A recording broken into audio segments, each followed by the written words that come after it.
Well students, good morning. Online classes में आपका स्वागत है। आज हम सेकेंड ईयर एसडीपी के सेकंड सेमेस्टर में वेटनरी फार्माकोलॉजी सब्जेक्ट में चैप्टर नंबर 12 यानी क्षारीय मृदा धातु एल्कली अर्थ मेटल्स का अध्ययन करेंगे। अब एल्कली का मतलब है कि जिनका जो एल्कलाइन नेचर के हैं, ऐसे धातु जो एल्कलाइन नेचर के हैं और जो अर्थ में निकलते हैं, अर्थ से निकलते हैं, ज़मीन में से निकलते हैं, उनके बारे में अध्ययन करेंगे, जो हमारे पशुपालन के क्षेत्र में पशुओं में दवाइयों के रूप में काम में आते हैं। इसमें हम मेनली दो साल्ट का अध्ययन करेंगे। एक तो कैल्शियम साल्ट का अध्ययन करेंगे, कैल्शियम, और एक मैग्नीशियम। तो आज हम कैल्शियम साल्ट के बारे में अध्ययन करेंगे। कैल्शियम जो है ये क्या काम करता है। कैल्शियम जो है एक तो हृदय का साधारण कार्य के लिए जरूरी है, जो हार्ट का नॉर्मल फंक्शनिंग है उसके लिए कैल्शियम जरूरी है। दूसरा, हड्डियों के निर्माण के लिए कैल्शियम जरूरी है। हार्ट के नॉर्मल फंक्शन के लिए जरूरी है, हड्डियों के निर्माण के लिए जरूरी है, और दुग्ध उत्पादन के लिए जरूरी है, मतलब मिल्क प्रोडक्शन के लिए कैल्शियम आवश्यक है। और ब्लड का थक्का बनाने के में कैल्शियम आवश्यक है। जब भी कभी पशु के चोट लग जाए या आदमी की चोट लग जाती है, ब्लीडिंग होती है, तो कैल्शियम होता है तो थक्का बनता है। अगर कैल्शियम कमी से थक्का नहीं बनता है तो ये कैल्शियम जो है थक्का बनाने में काम आता है। तो ये चार इसके फंक्शन हैं। अब इसमें हम इसके जो यौगिक हैं, यानी जो कैल्शियम धातु जो है या साल्ट है, ये कौन कौन से ऐसे मतलब यौगिक है जिनमें कैल्शियम साल्ट पाया जाता है और वो क्या क्या काम आते हैं। तो हम एक एक साल्ट का अध्ययन करेंगे। पहला कैल्शियम क्लोराइड है। कैल्शियम क्लोराइड को CaCl2 बोलते हैं, CaCl2 बोलते हैं। कैल्शियम जो है, कैल्शियम क्लोराइड की कैरेक्टरिस्टिक क्या है कि एक तो ये सफ़ेद दानेदार होता है, सफ़ेद होता है, दानेदार होता है। इसका मतलब जो स्ट्रक्चर है वो कलर सफ़ेद होता है, दानेदार होता है, और स्वाद में नमकीन और कुछ कड़वा होता है। यानी इसका स्वाद जो है वो नमकीन, साल्टी और कुछ कड़वाहट लिए होता है। ये नमी को बहुत ज़्यादा जल्दी सोखता है, इसलिए इसके बोतल का ढक्कन जो है हमेशा बंद रखना चाहिए। अगर आपने बोतल का ढक्कन जो है जिसमें कैल्शियम क्लोराइड है बोतल में, उसका ढक्कन अगर आपने खुला छोड़ दिया तो वो वातावरण की नमी को सोख के गीला हो जाएगा, ख़राब हो जाएगा, उसकी फिर पोटेंसी कम हो जाती है। इसकी खुराक जो है वो हम अगर पशु को मुँह से देते हैं, ओरली देते हैं, यानी उसको पेट में देते हैं सीधा, तो उसकी खुराक हॉर्स में और केटल में 15 से 30 ग्राम है, 15 से 30 ग्राम है। और अगर कुत्ते को देनी है तो 0.3 से 1 ग्राम इसकी डोज है ओरली। अगर ओरली देते हो ना मुंह से, तो इसकी खुराक ये है। आप अगर इसको आईवी लगाते हो, आईवी अगर लगाना है तो इसका 5 से 10% का सॉल्यूशन बनाते हैं। 5 से 10% का सॉल्यूशन किस में बनाओगे? डिस्टिल वाटर में बनाओगे आप, तो 5 से 10% का सॉल्यूशन बना के, और आईवी अगर दोगे तो आप घोड़े में और केटल में आपको 15 ग्राम देना पड़ेगा। 5 से 10% का सॉल्यूशन बना के आईवी दोगे। और कुत्ते में अगर आप देते हो तो 0.3 ग्राम दोगे आप। अगर आप ओरली देते हो तो आपको 1 ग्राम देना पड़ेगा, अगर आईवी देते हो तो 0.3 ग्राम देना पड़ेगा। इसका काम क्या क्या है, ये क्या क्या काम करता है? एक तो देखा, इसका उपयोग जो है ना, एसाइटिस का मतलब होता है पेरिटोनियल फ्लूइड जो है, पेरिटोनियल केविटी है पेट की, जो पेरिटोनियल केविटी मैंने आपको बताई थी। पेरिटोनियल केविटी एनाटोमी में आपने पढ़ा था। पेरिटोनियल केविटी क्या है? जो एब्डोमिनल केविटी है उसकी जो दीवार है अंदर की, उसमें एक सीरस मेम्ब्रेन लगी होती है, और वो सीरस मेम्ब्रेन जितने ऑर्गन है इंटरनल एब्डोमिनल केविटी में, उनके ऊपर से भी कवर्ड करती है। और ये दोनों के बीच में जो गैप है उसको पेरिटोनियल केविटी बोलते हैं। उसमें पेरिटोनियल फ्लूइड भरा होता है जो ऑर्गन्स की रक्षा करता है। अब क्या है, कुछ बीमारियां जैसे किडनी की बीमारी हो गई या कुछ ऐसी होगी, तो ये पेरिटोनियल फ्लूइड मात्रा में बढ़ जाता है, पानी जो है वो बढ़ जाता है, और पेट जो है उसका बड़ा हो जाता है। इसे एसाइटिस बोलते हैं।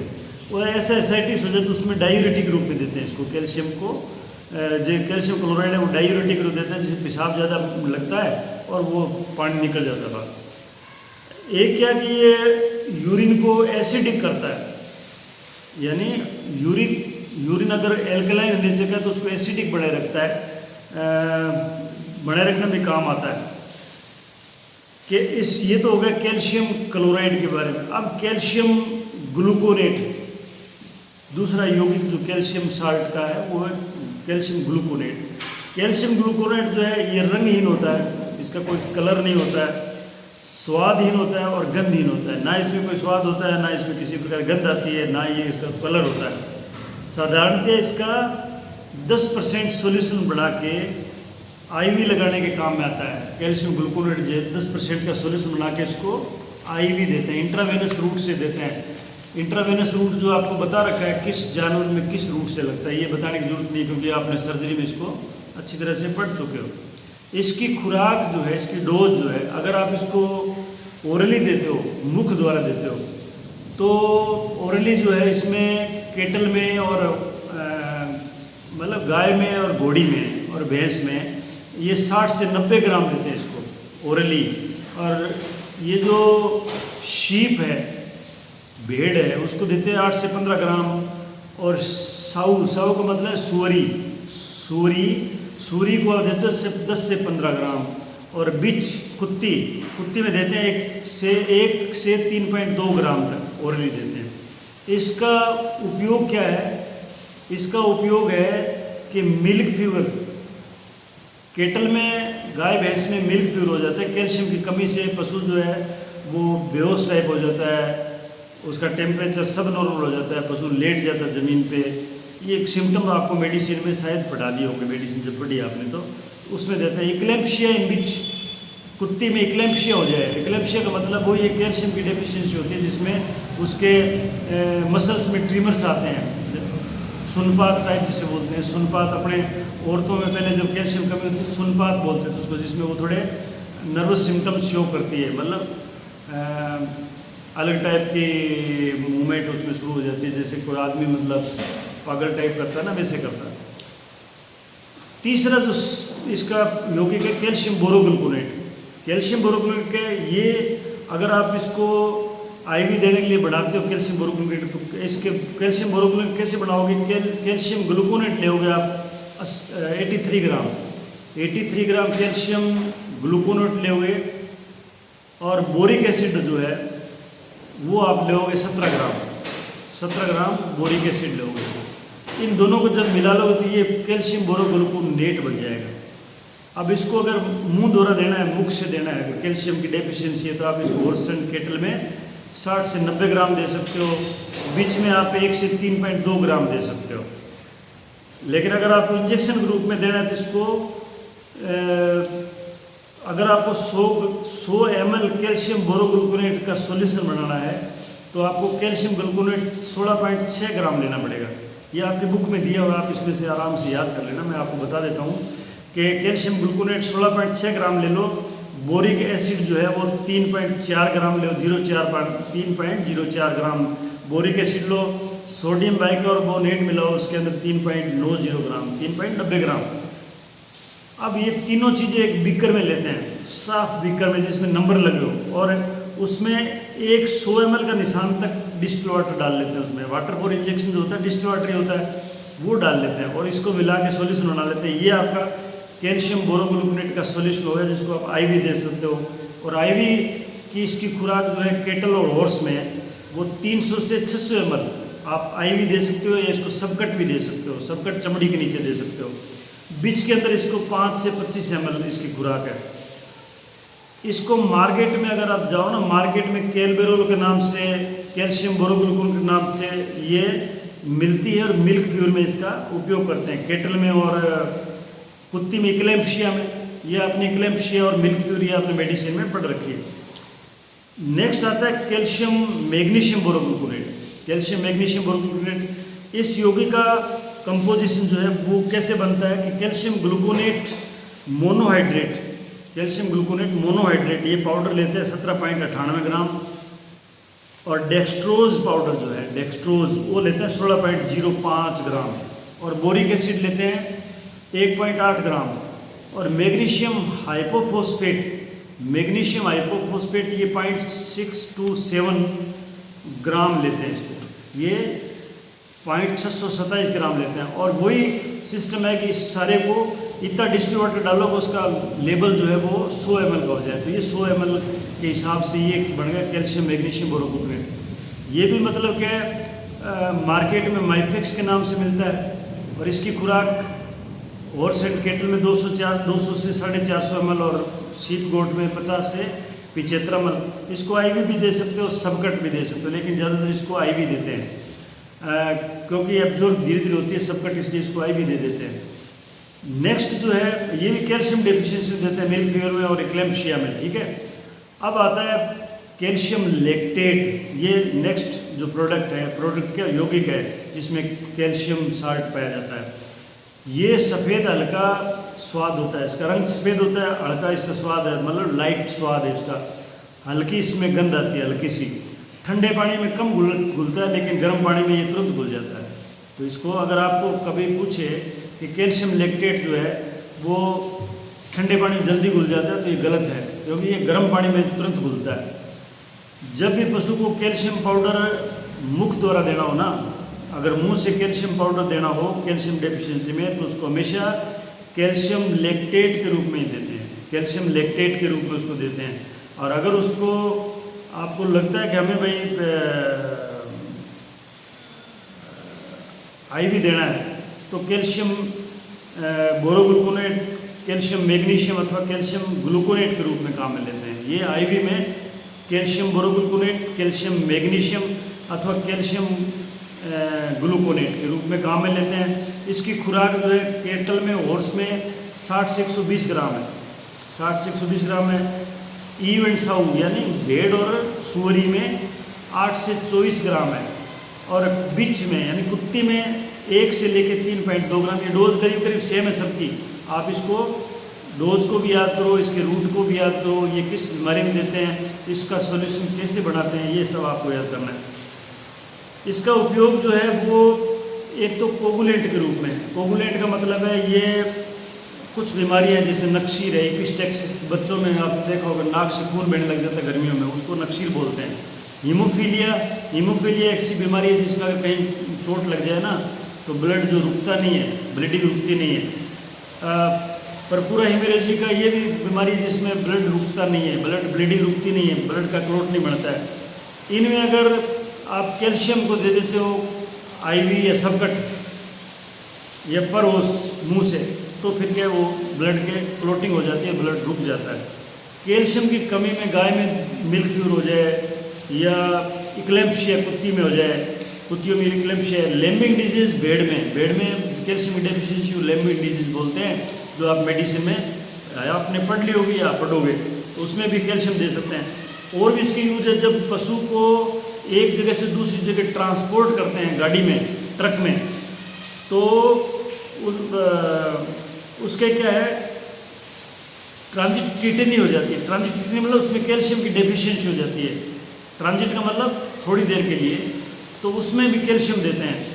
अगर अर्टिकेरिया हो जाए यानी दाफड़ जिसे बोलते हैं, पिस्ती बोलते हैं वैसे हिंदी में, लेकिन अपनी भाषा में दाफड़ बोलते हैं, जगह जगह पे छोटे छोटे यूँ निशान से बन जाते हैं फफोले टाइप, वो अगर अर्टिकेरिया हो जाए, त्वचा की सूजन हो जाए, जैसे डर्मेटाइटिस, त्वचा सूज जाए उसको डर्मेटाइटिस बोलते हैं, या ओस्टियोपोरोसिस, ओस्टियोमेलेशिया, ये जो है बीमारी जो है ना, ये हड्डियों की बीमारी है जिसमें हड्डियाँ कमज़ोर हो जाती है, टेढ़ी मेढ़ी हो जाती है, या फ्रैक्चर हो जाए, हड्डी टूट जाए, तो उसके लिए कैल्शियम जो है वो हमें कैल्शियम या ओरली या सबकट जैसे भी देते हैं, उससे क्या वो हड्डियाँ जो मजबूत होती है। तो ये दूसरा क्या है, ये एंटीडोट भी है कुछ चीज़ों का। एंटीडोट क्या है, यदि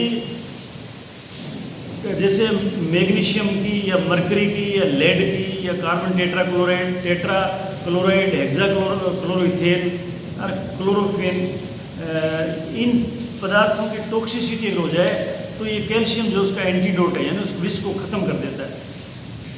एक इसमें आता है क्रीटा प्रिप्रेटा, चाक या खड़िया पदार्थ, यानी इसको बोलते हैं कैल्शियम कार्बोनेट।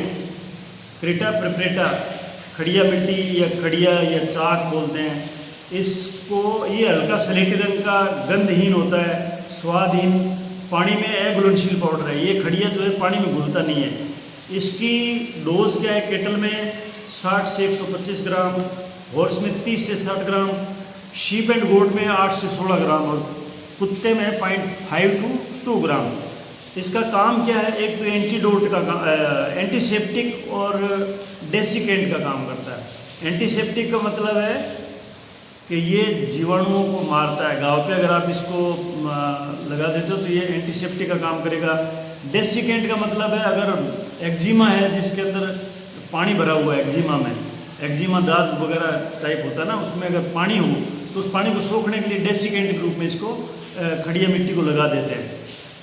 दूसरा क्या है कि खूनी दस्त लग जाए, अगर मान लो कभी खूनी दस्त पशु को लग जाए, डिसेंट्री जिसे बोलते हैं, डायरिया हो जाए, उसको रोकने के लिए भी इसको खड़िया मिट्टी को हम देते हैं। क्या है इसकी खुराक क्या है, एक तो क्रीटा और केओलिन। क्रीटा तो मतलब है ये खड़िया मिट्टी होगी, और केओलिन ये भी मतलब कि एक प्रकार की मिट्टी है। तो इन दोनों को 30-30 ग्राम के मात्रा में लेके पल्लू कटेचू और पल्लू जिंजर ये दोनों 15-15 ग्राम ले लेते हैं, और पल्लू ओपियम 8 ग्राम, इनकी एक खुराक बना लेते हैं। इसे 4 खुराक बना लेते हैं इस प्रकार की, और एक डोज जो है BID देते हैं, यानी मुंह में से इसको मुंह में पिला देते हैं, गुड़ में दे देते हैं, गुड़ में खिला देते हैं इसको, या तो सुबह और शाम 2 टाइम देते हैं। तो 2 दिन तक इसको दोगे तो पशु ठीक हो जाएगा। और क्या इसका उपयोग, इसका उपयोग है ऑक्जेलिक एसिड जो है, ऑक्जेलिक एसिड लवणीय अम्ल की विषाक्तता, अगर लवणीय अम्ल या ऑक्जेलिक एसिड की विषाक्तता होगी तो उसमें भी इसका दे सकते हैं, तो उपयोगी है वो।